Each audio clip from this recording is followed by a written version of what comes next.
Hi guys, this dish, they called it Edam. Una kong ginawa, nag-fried lang ako ng 3 vegetables, babinjan, kusa, at potato. And then, sinisit aside natin yan.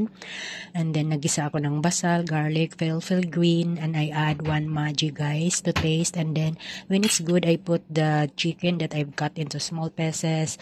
Then, I add powdered, which is cumin powder, coriander powder, paprika powder, cinnamon powder, black pepper powder. And then, when it's good, nilagay natin yung ating fried vegetables guys.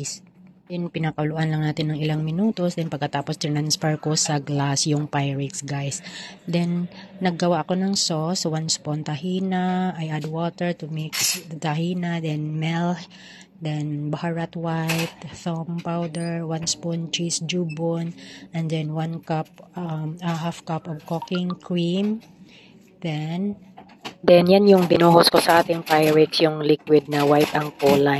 Then, pagkatapos niya, nilagay natin sa foron at the lower flame. Yung bilog-bilog pala guys, potato yon, in-smash ko, dinurog ko, tapos binilog-bilog ko, yun yung toppings na bilog-bilog dyan, potato yan guys.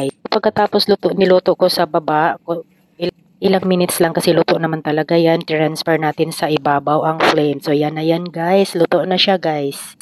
Tsaka sinabay ko na rin yung ating chicken for our chicken kabsa rice. Yan po yun. So it's time for plating. Bye!